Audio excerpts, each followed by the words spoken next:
excelente día para cada uno de ustedes, estimados estudiantes que conforman el primer año de Bachillerato General Unificado, ¿sí?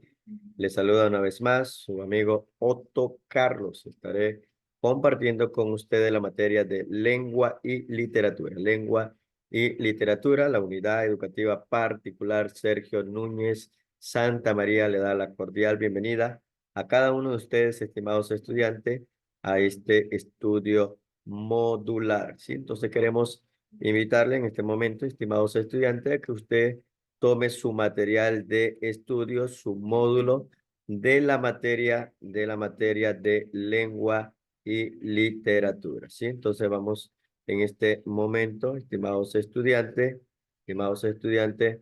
a observar, ¿no?, la diapositiva, ahí como se presenta en este momento, ¿sí? Entonces, ahí está. Entonces, espérenme un momento, estimados estudiantes, ¿no? Aquí estamos para poder compartir, allí está, ¿sí? Entonces, ahí como puede visualizar, ¿sí?, las diapositivas, ¿no? Entonces, la materia lengua y literatura. Queremos que usted tome su material de estudio, ¿no?, junto a un cuaderno, su material de apunte, su bolígrafo, su esferográfico, ¿no? Y pueda anotar las ideas principales, ¿sí? Entonces, en esta unidad número 5, la unidad número 5 que vamos a estar aprendiendo en esta hora, ¿sí? Entonces, la última unidad número 5, ubíquese en la unidad número 5, donde vamos a ver la dialéctica de la lengua, la dialéctica de la lengua. Esa es la unidad número 5, la dialéctica de la lengua, ¿no? El cómic, ¿no? Allí vamos a estar viendo los diferentes subtemas, ¿no?, de esta unidad número 5, la dialéctica de la lengua, ¿no? El cómic, elemento paralingüístico, la entonación, fenómenos de las lenguas en contacto y adaptación fílmica de una obra clásica, ¿no? Entonces ya vemos el primer, ¿no?, un tema sobre el cómic. ¿Qué es el cómic? ¿No? El cómic es un tipo de texto en el que se cuentan relatos de un modo distinto a como lo hace otro tipo de narraciones, ¿no? En los cómics los personajes cobran vida gracias a los dibujos, y se recurre tanto al lenguaje verbal como al no verbal para explicar la historia. Creo que en algún momento todos hemos tomado, ¿no?, tiras cómicas, ¿no? Entonces, en alguna lectura, texto, ¿no? Como eh, leer, ¿no?, este texto, ¿no?, o esta forma de lectura. Entonces, ahí vemos ahí una imagen sobre el cómic. Fíjate en los elementos que caracterizan a este tipo de texto, ¿no? Las viñetas, ¿no? Allí están, ¿no?, enmarcados, ¿no? Ahí están los personajes, y en la parte superior o en su cabeza siempre va a haber viñetas donde se van a escribir los textos, ¿no? Entonces las viñetas, los dibujos, ¿no?, y la manera donde se escriben aquellos textos, ¿no? Entonces allí vemos, fíjate los elementos que caracterizan a este tipo de textos sobre el cómic, ¿no? El cómic o tiras cómicas, bueno, como podemos mencionar, ¿no? Cómic. Entonces, ahí están las viñetas, los dibujos, allí están cada uno de los textos, ¿no?, la manera como pueden expresarse o están hablando o llevar un mensaje, ¿no? Entonces, ¿qué elementos? Elementos, el relato que se cuenta en un cómic se organiza y desarrolla a partir de los siguientes elementos, ¿no? Entonces, los elementos del cómic, ¿no?, que es una forma de texto, ¿no?, para relatar, ¿no? Entonces allí vemos dentro de lo que es el cómic los elementos, viñetas, globos o bocadillos. Allí está la figura que usted puede observar. Las viñetas son recuadros, perdón, que representan un momento de la historia narrada. Puede tener distintos tamaños y formas siempre en función de las necesidades de la historia que se está contando. En este caso, una de las viñetas ocupa el triple, no, que las otras, ¿no? Que las otras. Globos o bocadillos, espacio reservado para el texto, el diálogo, el pensamiento de los personajes, el narrador, y varía su forma según el tipo de intervención, ¿sí? Entonces, allí podemos ver recursos tipográficos. Las mayúsculas, perdón, las mayúsculas, las negritas y el tamaño del texto son recursos tipográficos que sirven para dar expresividad al texto. Entonces allí vemos una imagen, clic, bang, bang y new. Entonces allí vemos, ¿no? Cada cual con sus recursos tipográficos y sus viñetas, sus globos, ¿no? Con su texto. Entonces los recursos tipográficos, no las mayúsculas, las negritas y el tamaño de texto, ¿no? También viene acompañado con figuras cinéticas. Las figuras cinéticas, estamos hablando del cómic, que es una manera de poder relatar un texto. Entonces, son líneas que indican el movimiento de los personajes. Las figuras cinéticas, líneas que indican el movimiento de los personajes o la trayectoria de los objetos. Otra de las cosas que también podemos nosotros utilizar los elementos en el cómic es los símbolos. Los símbolos,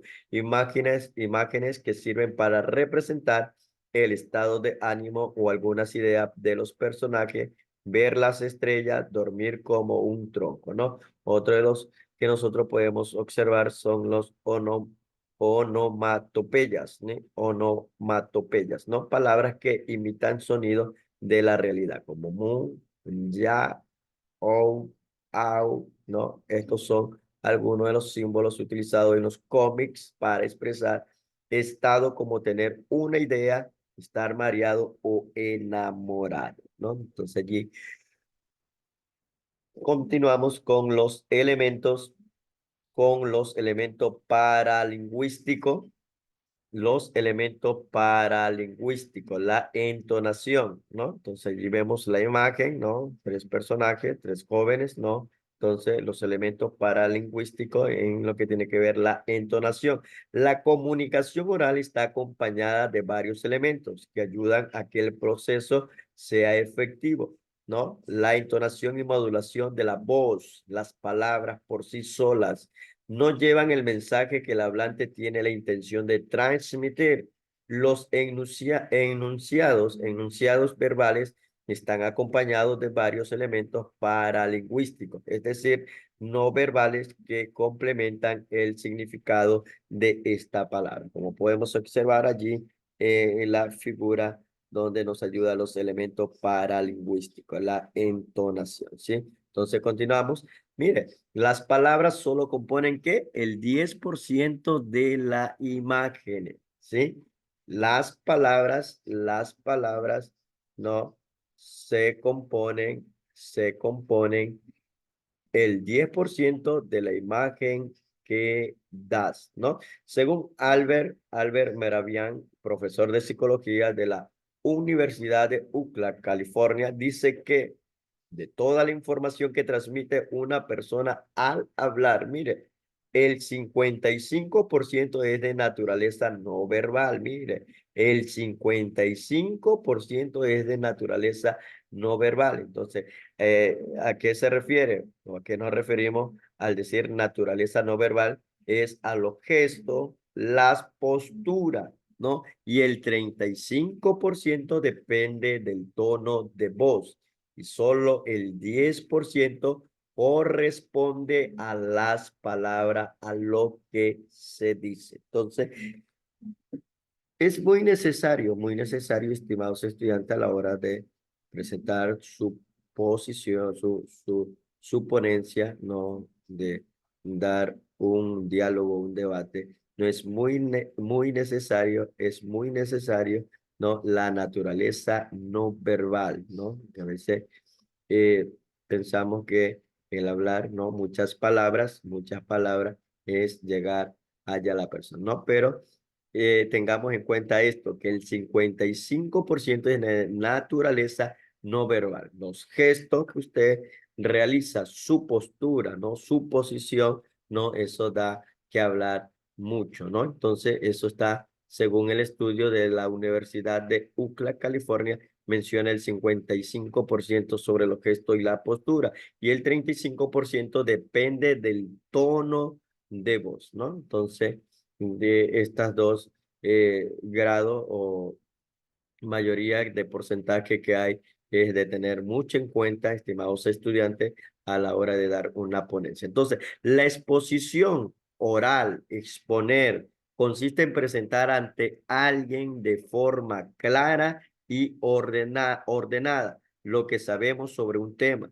La entonación es importante en estos casos, sobre todo para mantener la atención del auditorio, la entonación. Entonces, tomemos en cuenta ciertos consejos, ¿no? Mire, estimados estudiantes, a la hora de dar su ponencia, su exposición, ¿no? Su comunicación oral, tenga en cuenta estos consejos. Siéntate bien y apoya los antebrazos sobre la mesa, ¿no? Entonces, si vas a estar de pie, mantente erguido, pero relajado. Entonces, recuerde que los gestos y la postura es el 55% de tu naturaleza no verbal. Ten preparado un guión de la exposición sobre la mesa, ¿no? Entonces, ten algo escrito, ¿no? Un bosquejo de lo que vas a exponer o dar tu ponencia, ¿no? Otro de los consejos que también te va a ayudar mucho es utilizar un tono de voz acorde con el grado de seriedad de tu exposición. Otra de las cosas es modular. Modula tu voz, no de modo que demuestre que tranquilidad y naturalidad, seguridad, y evita que tu discurso suene que forzado o fingido, ¿no? Y cambia tu entonación en vez en cuando, ¿no? Entonces, no que sea todo lineal, ¿no? Lineal, ¿no? Hay que saber graduar su tono de voz. Cambia tu entonación de vez en cuando para evitar que la monotonía, ¿no? Y mantener siempre la atención con la graduación de tu voz, ¿no? Entonces, fenómeno de las lenguas en contacto, ¿no? Fenómeno de las lenguas en contacto, ¿no? Podemos mencionar aquí en este fenómeno de las lenguas en contacto la convivencia de dos o más lenguas como ocurre en Ecuador al poseer, ¿cuántas nacionalidades indígenas posee el Ecuador? 14 nacionalidades, que produce algunos fenómenos de lenguas en contacto. Entre ellos destacan el bilingüismo y la diglosia. El bilingüismo y la diglosia. Entonces, miremos por Ecuador, ¿no? Siendo un país pluricultural, ¿no? Tiene 14 nacionalidades indígenas y por ende, no vamos a tener fenómenos de lenguas en contacto. Entonces, aquí se destacan el bilingüismo y la diglosia. Entonces, cuando hablamos de bilingüismo, la palabra bilingüismo procede del latín bilingües y significa literalmente el que habla que habla dos lenguas, bilingüe, ¿no? Entonces viene del latín bilingües que significa literalmente el que habla que dos lenguas. Sin embargo, es un fenómeno complejo. Los autores señalan varios tipos de bilingüismos según estos criterios, ¿no? Entonces, ¿qué criterio podemos nosotros señalar referente al bilingüismo, ¿no? Al tipo de hablante, ¿no? Individual, que se refiere al hablante que tiene igual competencia lingüística para expresarse en dos lenguas. Por ejemplo, en Nantú, ¿no? Que ha nacido en Napo y habla indistintamente en Shuar y español, ¿no? También podemos ver el social. En una comunidad, un grupo social, se utilizan dos lenguas como medio de comunicación. Un ejemplo sería el bilingüismo en Otavalo, ¿sí? Entonces, forma de lenguas en contacto, la forma de adquisición, ¿no? Lo natural. El hablante domina las dos lenguas adquiridas de forma natural desde la infancia. La forma de adquisición, ¿no? En este caso podemos ver, ¿no? El hablante que domina dos lenguas de forma natural desde la infancia, ¿no? En el caso descrito anteriormente, el Nantú tendría un bilingüismo natural, ya que ha adquirido el shuar y el español al mismo tiempo, ¿no? Y otra de las formas de la adquisición es el aprendido. Un hablante adquiere de forma natural la lengua materna y la otra la ha incorporado gracias a un aprendizaje posterior. Por ejemplo, en el caso de José, un sáchila que ha venido a Guayaquil a los 5 años, teniendo como lengua materna que el Safikic, ¿no? El Safikic, y ha aprendido el español en la escuela, ¿no? Dominio de la destreza lingüística, ¿no? El activo y el pasivo. ¿Qué podemos mencionar sobre el activo? El hablante tiene capacidad para usar ¿qué?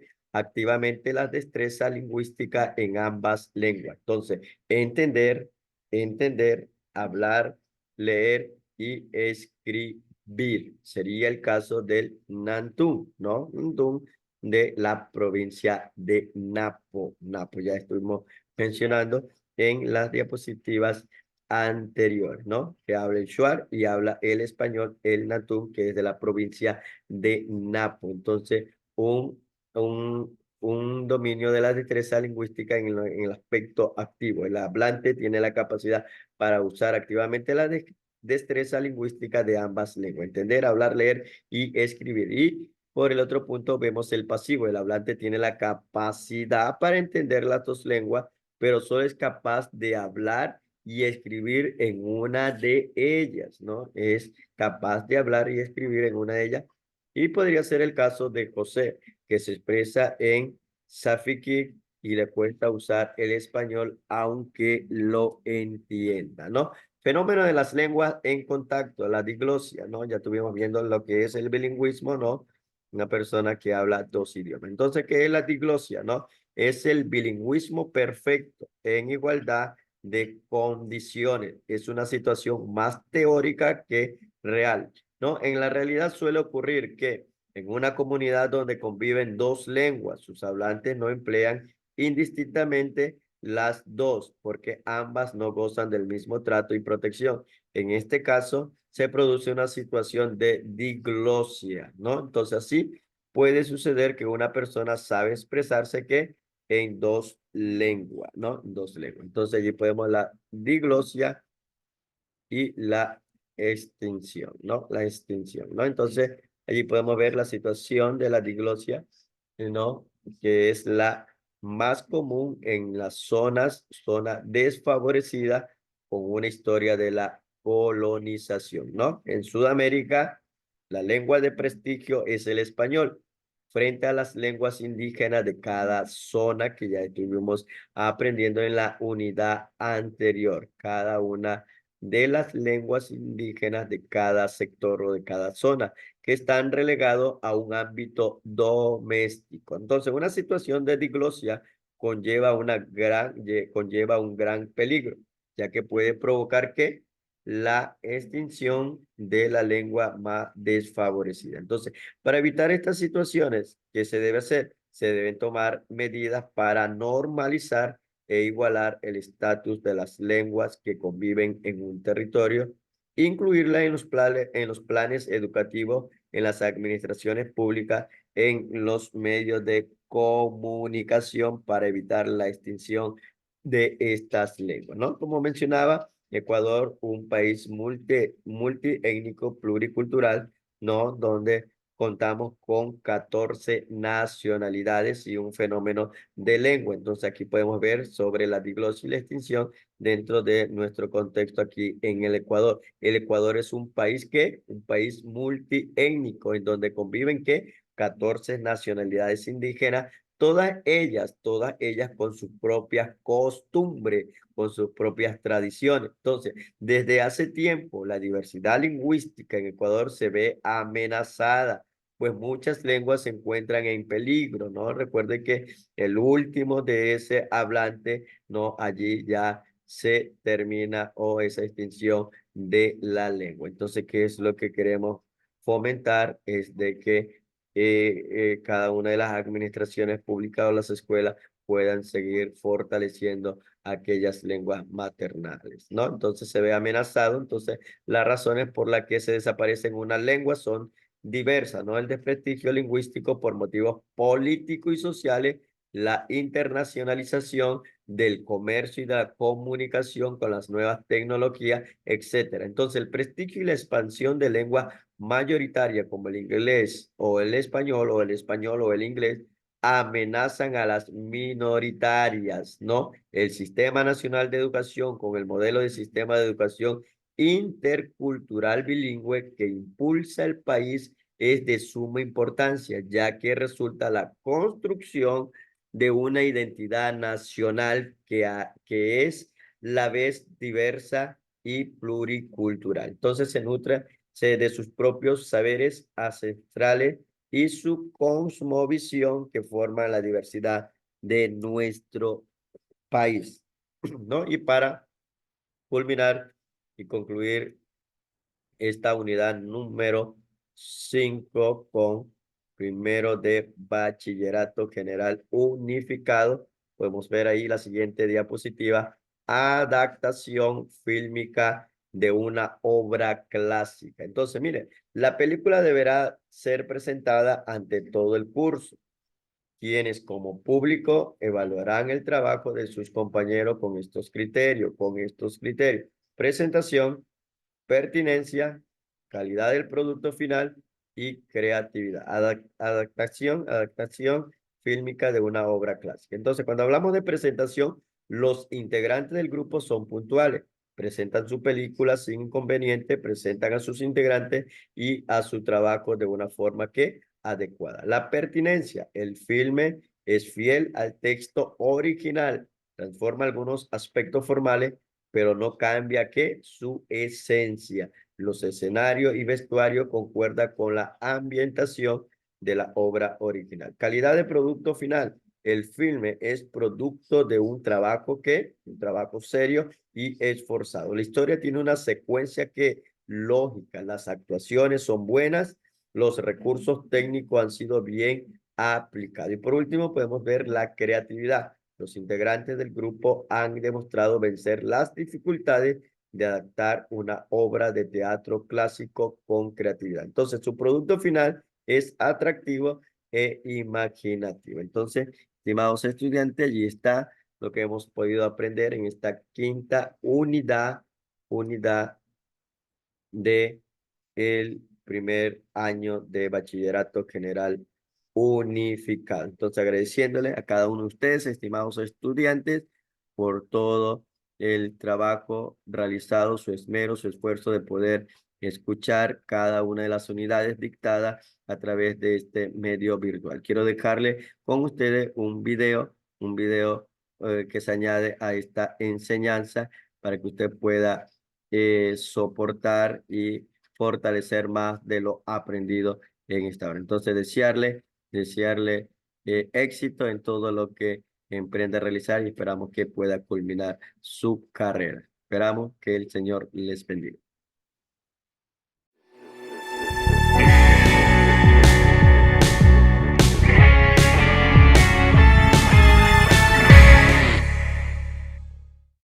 Bueno, pues todos en algún momento de nuestras vidas hemos leído un cómic.